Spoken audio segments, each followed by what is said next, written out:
Hello everyone, welcome back to the channel. आज इस video में हम अपना नेक्स्ट टॉपिक पढ़ने वाले हैं। तो आज का हमारा जो टॉपिक है वो है बिहेवियर थेरेपी, जिसे हम बिहेवियर मॉडिफिकेशन थेरेपी भी बोलते हैं। तो प्रीवियस वीडियो में मैंने आपको बताया था कि साइकोथेरेपी और साइको सोशल थेरेपीज में क्या डिफरेंस है, उनके ऑब्जेक्टिव्स क्या होते हैं, एडवांटेजेस, लिमिटेशंस, सब कुछ ऑलरेडी हम डील कर चुके हैं। अब हम टाइप्स पढ़ेंगे कि थेरेपीज कितने टाइप्स की होती है, कौन कौन सी थेरेपीज होती हैं और उन थेरेपीज में क्या होता है। जैसे कि सबसे पहले यहाँ पे है बिहेवियर थेरेपी, ठीक है, जिसे हम बिहेवियर मॉडिफिकेशन थेरेपी भी बोलते हैं। ओके, तो अगर मैं इसकी इंट्रोडक्शन की बात करूं तो आप देख सकते हो यहाँ पे मेंशन्ड है, behaviour therapy is a psychotherapy based on learning principles. It focuses on changing maladaptive behavior rather than exploring unconscious conflicts. Desired behaviors are strengthened while unwanted behaviors are reduced. ठीक है, तो अगर इंट्रोडक्शन की बात करें तो behaviour modification therapy नाम से ही आपको पता लग रहा होगा कि बिहेवियर को मॉडिफाई किया जा रहा है। ठीक है, तो जो भी अनवांटेड बिहेवियर है उसको कम करना है और जो भी डिजायर्ड बिहेवियर है उसको स्ट्रेंथन करना है। ठीक है, नेक्स्ट हम देखते हैं डेफिनेशन। तो डेफिनेशन यहाँ पे दो डेफिनेशन हैं, एक डेफिनेशन, दूसरा आप देख सकते हो सिंपल डेफिनेशन भी लिखा हुआ है। दोनों में से आप जो लिखना चाहो एग्जाम में लिख सकते हो या फिर दोनों लिखना चाहो वो भी लिख सकते हो। ठीक है, तो पहला जो डेफिनेशन है वो क्या है, behaviour therapy is a form of psychotherapy that helps patient learn healthy behaviors and eliminate unhealthy behaviors using conditioning and reinforcement techniques. ठीक है, सिंपल डेफिनेशन क्या है, it is a therapy that changes behavior by rewarding desirable behavior and reducing undesirable behaviors. अब देखो दोनों का मतलब क्या है, तो बेसिकली ओवरऑल अगर हम बात करें तो सेम जो हमने इंट्रोडक्शन में बात किया कि बिहेवियर को मॉडिफाई कर रहे हैं। जो भी अनवांटेड या फिर अनहेल्दी बिहेवियर है, सपोज कोई नेगेटिव बिहेवियर है, ठीक है, तो उसको क्या करना है, या तो एलिमिनेट कर देना है या कम करने की कोशिश करनी है। ठीक है, और अच्छी आदतें या अच्छी बिहेवियर जो होता है उसको अडाप्ट करना है। डेफिनेशन यही है, सिंपल सा आप याद रखना कि हेल्दी बिहेवियर सीखना है, ओके, और अनहेल्दी बिहेवियर को एलिमिनेट करना है। ओके, नेक्स्ट हम बात करते हैं ऑब्जेक्टिव्स की कि ऑब्जेक्टिव्स क्या होते हैं। तो बिहेवियरल थेरेपी हम क्यों दे रहे हैं, इसके पीछे क्या मोटिव है या क्या ऑब्जेक्टिव है, मतलब क्यों देना है ये। ओके, तो सबसे पहले देखो मॉडिफाई मैल एडेप्टिव बिहेवियर। ओके, तो हम जो बिहेवियरल थेरेपी है ये हम इसलिए देते हैं सो दैट जो भी मैल एडेप्टिव बिहेवियर है उसको मॉडिफाई करें, मतलब जो बुरा बिहेवियर है उसको मॉडिफाई करना है, उसे अच्छे बिहेवियर में कन्वर्ट करना है। Develop healthy habits. ओके, तो अगर किसी के अनहेल्दी हैबिट्स हैं उसको रिड्यूस करना है और हेल्दी हैबिट्स को डेवलप करना है। अब हेल्दी हैबिट्स कुछ भी हो सकता है, एक दिन में आपका एक रूटीन होना चाहिए। अब अगर मान लो आपके दिन में कोई मोटिव ही नहीं है कि आपको क्या काम करना है, कब उठना है, कब सोना है, कब खाना है, किसी चीज़ का रूटीन नहीं है, किसी चीज़ का एक फिक्स टाइम टेबल नहीं है, तो वो जो लाइफ है वो बहुत मोटिवलेस हो जाती है, उसमें आपको कोई भी पॉजिटिव फीलिंग नहीं आती है। लेकिन अगर आपके पास एक दिन में आपके पास एक फिक्स्ड काम है कि हाँ मुझे सुबह 7 बजे 8 बजे उठना है, then I have to freshen up, मुझे ऑफिस जाना है या मुझे अपना स्कूल जाना है, कॉलेज जाना है, वॉट एवर इट इज। ठीक है, जो भी काम है उसको अगर आप हेल्दी हैबिट रखते हो तो फिर आपका बिहेवियर भी पॉजिटिव रहता है। नेक्स्ट है reduce anxiety and fear. Okay, तो बिहेवियरल थेरेपी से हम एंजाइटी और फियर जो है उसको भी रिड्यूस करवाते हैं। कोपिंग स्किल्स को इम्प्रूव करना होता है, सेल्फ कॉन्फिडेंस को इंक्रीज करता है ये, और सोशल फंक्शनिंग जो है उसको भी इम्प्रूव करता है। ठीक है, तो सेल्फ कॉन्फिडेंस आ गया, कहीं भी आप एडजस्ट अच्छे से हो पाते हो, और जो आपकी सोशल फंक्शनिंग है एज एन आप सोसाइटी में कैसे रहते हो, कैसे बिहेव करते हो, कैसे बात करते हो, वो भी इम्प्रूव होता है।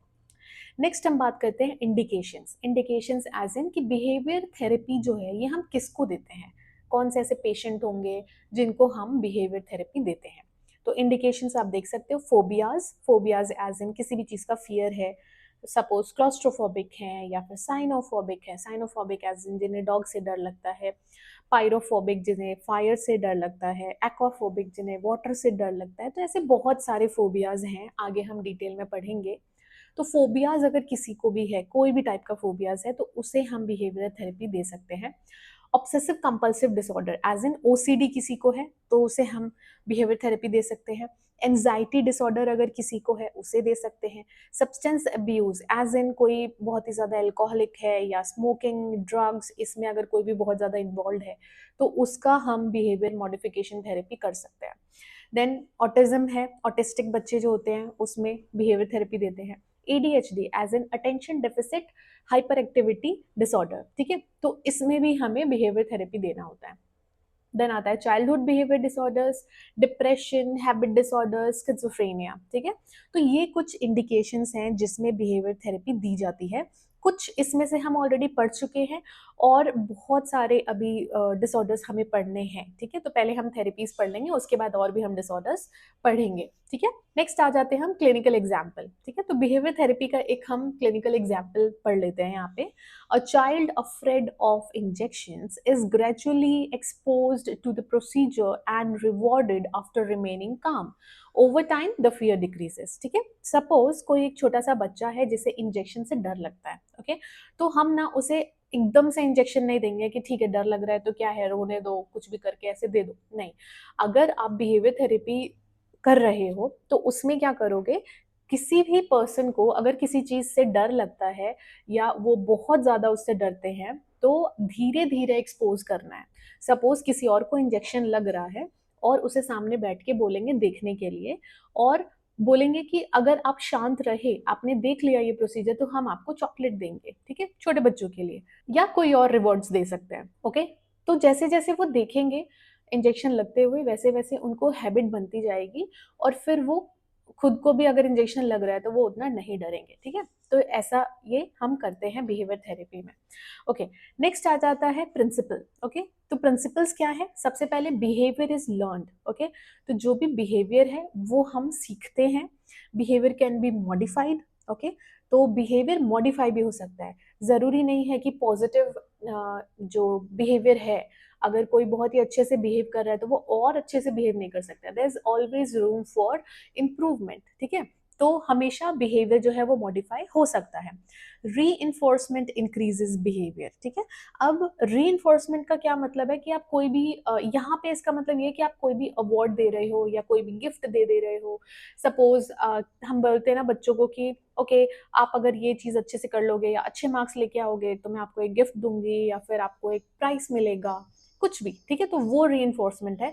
अब उससे क्या होता है कि जब हम किसी को भी बोलते हैं कि अगर आपने अच्छे से बिहेव किया तो हम आपको ये रिवॉर्ड देंगे, ठीक है, तो उसके वजह से उसका बिहेवियर जो है वो बेटर होता है।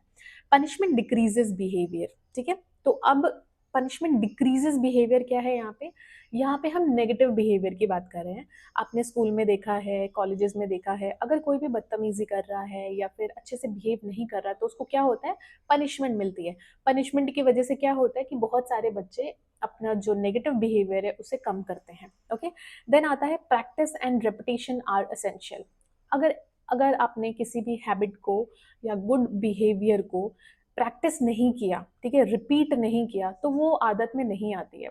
तो एक हेल्दी हैबिट के लिए आपको वो रिपीट करना पड़ेगा, मतलब बार बार प्रैक्टिस करना पड़ेगा, रेपिटेशन में आपको वैसा करना पड़ेगा। सपोज एक अगर एग्जांपल दूं तो सुबह उठना, ठीक है, बहुत सारे लोगों के लिए ये बहुत टफ है कि हम सुबह नहीं उठ पाते हैं ना, लेकिन आप 2-4 दिन 5 दिन अगर लगातार उठना शुरू कर दो तो आपका एक हैबिट जो है वो चेंज हो जाता है और वो बेटर हो जाता है, ठीक है।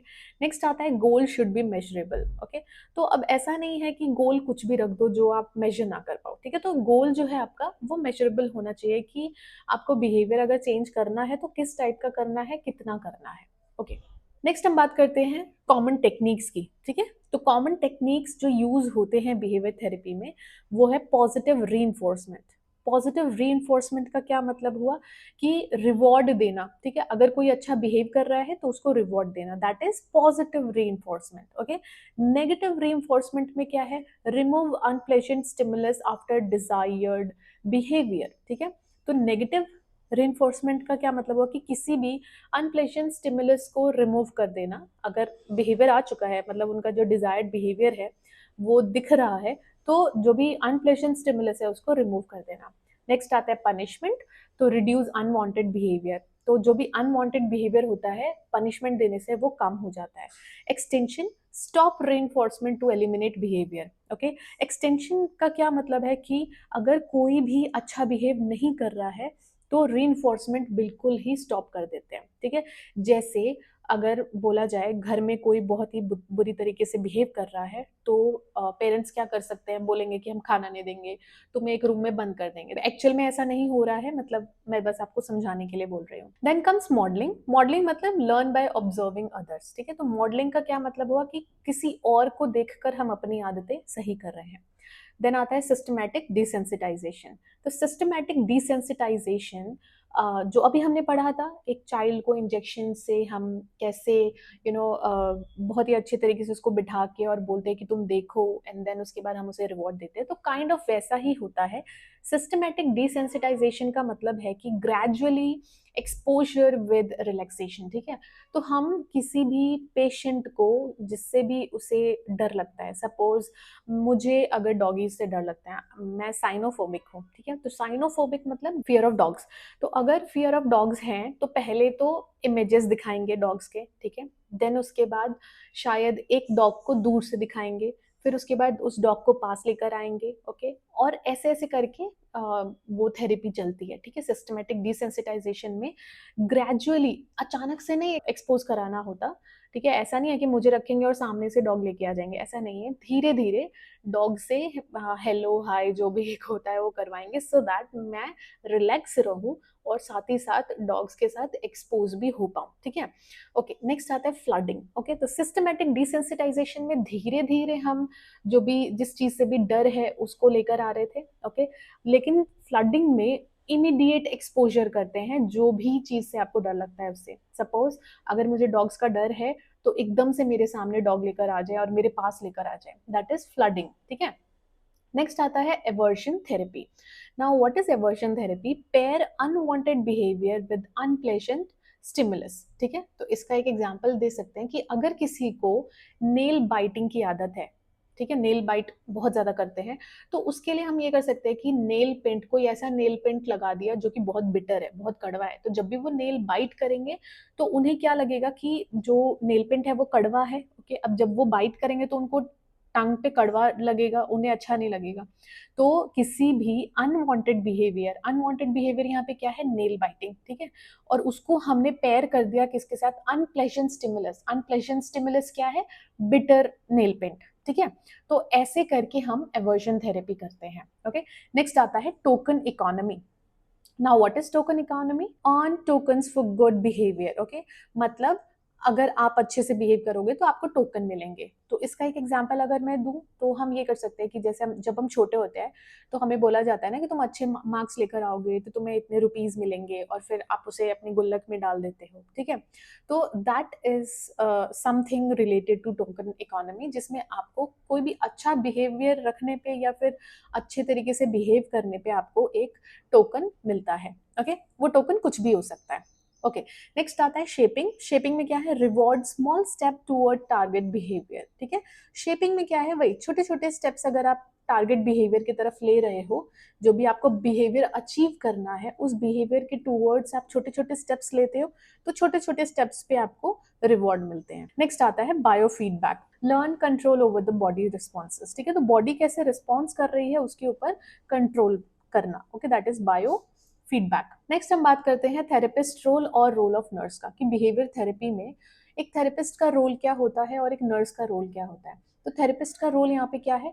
Assess behaviour, identify target behaviour, plan intervention, provide reinforcement, monitor progress and evaluate outcomes. ठीक है, तो बिहेवियर को असेस करना है, टारगेट बिहेवियर को आइडेंटिफाई करना है। ठीक है, तो अभी करंट जो उसका बिहेवियर होगा पेशेंट का वो हमने देख लिया।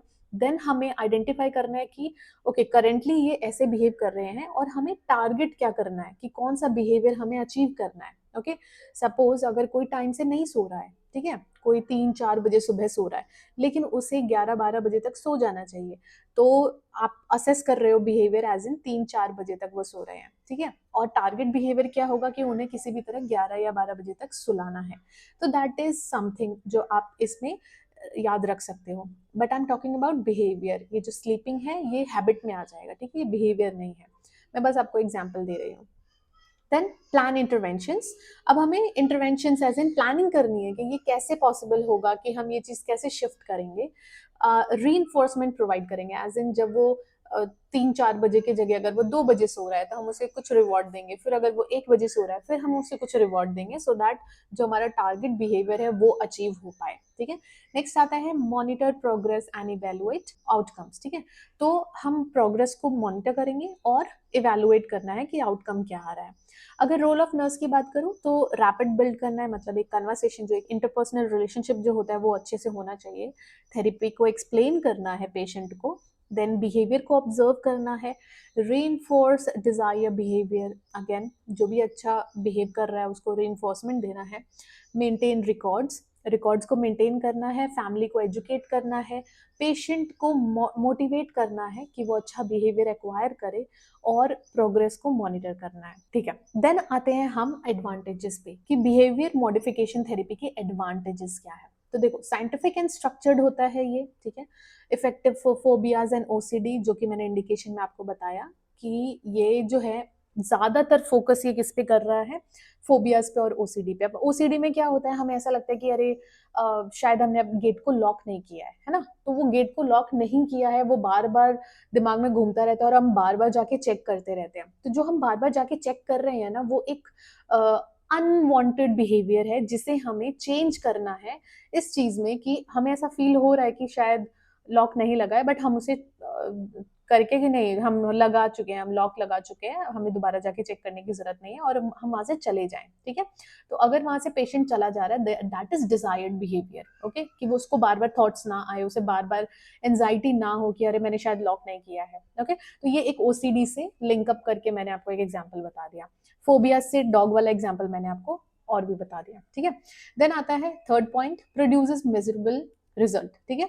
तो इसमें जो रिजल्ट्स आते हैं वो मेजरेबल रिजल्ट्स हैं, एज इन आप देख सकते हो कि आपका पहले जो बिहेवियर था वो कैसा था और अभी बिहेवियर कैसा है। देन इम्प्रूव्स डेली फंक्शनिंग, तो डेली फंक्शनिंग भी आपकी इम्प्रूव होती है और हेल्दी हैबिट्स के लिए एनकरेज भी मिलता है। ठीक है। तो ये तो थे एडवांटेजेस। नेक्स्ट हम बात करते हैं लिमिटेशंस की। ओके, कि बिहेवियर थेरेपी में क्या लिमिटेशंस रहते हैं। तो एक तो मोटिवेशन की रिक्वायरमेंट रहती है, तो क्योंकि ये थेरेपीज ना 1 दिन 2 दिन के लिए नहीं है, ये बहुत लंबे टाइम तक थेरेपीज चलती हैं, और बहुत लंबे टाइम तक अगर थेरेपीज चल रही है तो पेशेंट के अंदर मोटिवेशन होना चाहिए कि उसे ठीक होना है, उसे एक अच्छा बिहेवियर लाना है। ओके। देन आता है time consuming. As I told you कि ये 1-2 दिन में नहीं होता है, इसके लिए बहुत लंबा टाइम लगता है, तो टाइम कंज्यूमिंग है।